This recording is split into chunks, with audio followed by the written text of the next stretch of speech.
পটলের অন্যান্য রেসিপি এর আগেও আমি আপনাদের সাথে শেয়ার করেছি, তবে আজকের পটলের রেসিপিটা একদমই ভিন্ন ধরনের। এটা ভাত, রুটি সব কিছুর সাথে খেতে অসাধারণ লাগে। আর সামান্য কিছু ঘরোয়া উপকরণ দিয়ে আপনারা এটা বাড়িতেই বানিয়ে নিতে পারবেন। নমস্কার বন্ধুরা, আপনাদের সকলকেই স্বাগত জানাই ঘোষ কিচেনে। আজকের রেসিপি পটল আলু পোস্ত। আশা করি আজকের রেসিপিটি আপনাদের সকলেরই খুব ভালো লাগবে। তো চলুন ভিডিওটি স্কিপ না করে দেখতে থাকুন। এই রেসিপির জন্য আমি আলু আর পটল এখানে কেটে নিয়েছি। দেখুন, পটলগুলোকে এইভাবে লম্বা লম্বা করে 4 ভাগ করে কেটে নিয়েছি আর পটলের খোসাটা হালকাভাবে ছাড়িয়ে নিয়েছি। আর এই সাইডে নিয়ে নিয়েছি আলুটাকেও ওই একইভাবে লম্বা লম্বা করে কেটে নিয়েছি। দেখুন,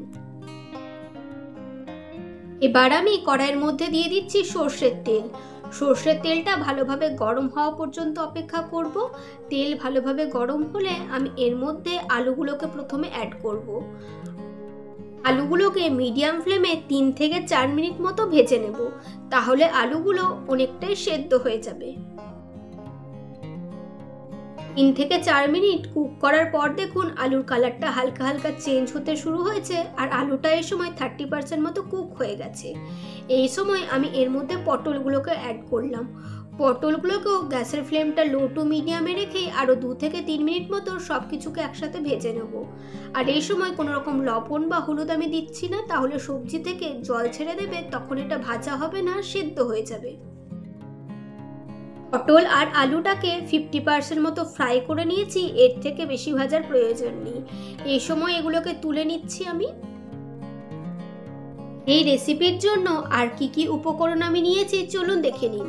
একটা বড় সাইজের পেঁয়াজকে পাতলা পাতলা করে কেটে নিয়েছি, একটা টমেটো নিয়েছি, সেটাকেও স্লাইস করে কেটেছি, আর এখানে নিয়েছি সামান্য পরিমাণে আদা, 3টে কাঁচা লঙ্কা আর 2 চামচ পরিমাণে পোস্ত। কড়াইয়ে আরও কিছুটা পরিমাণে সর্ষের তেল অ্যাড করছি। আপনারা চাইলে সাদা তেলেও করতে পারেন, তবে সর্ষের তেলে এই রান্নাটা ভালো হয়।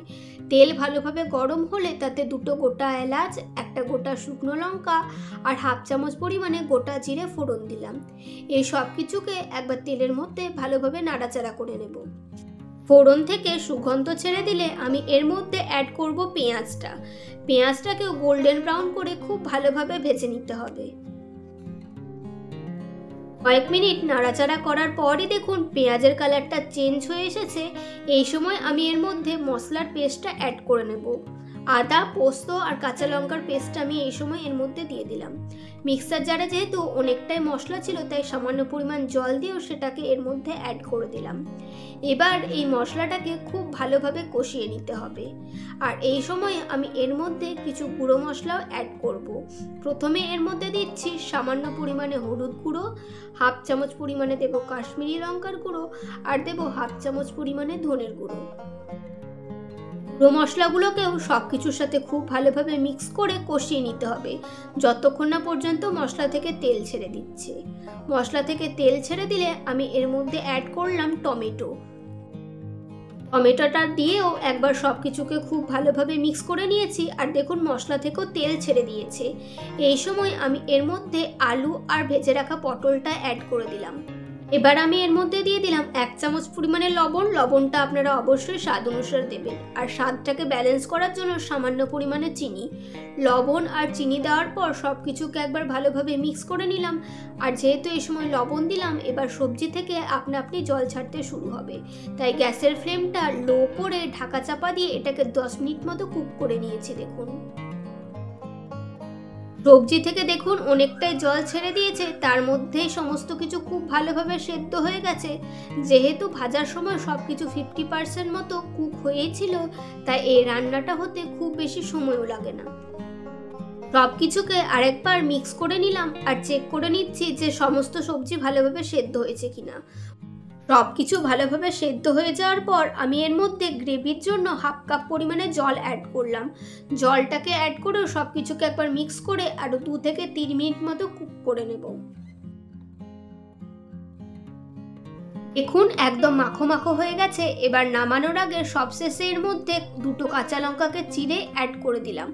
এবার সব কিছুকে আরও একবার মিক্স করে গ্যাসের ফ্লেমটা অফ করে গরম গরম এটাকে সার্ভ করুন ভাত কিংবা রুটির সাথে। দেখুন দেখতে কতটা লোভনীয় হয়েছে। দেখতে যতটা লোভনীয় হয়েছে খেতেও হয় ঠিক ততটাই সুস্বাদু।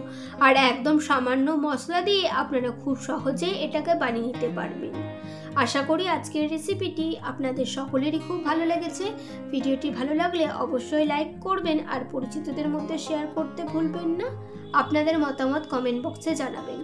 আর যারা এখনও পর্যন্ত চ্যানেলটি সাবস্ক্রাইব করেননি অবশ্যই চ্যানেলটি সাবস্ক্রাইব করে পাশে থাকা বেল বাটনটি প্রেস করে দেবেন নিত্য নতুন রেসিপির আপডেট পাওয়ার জন্য।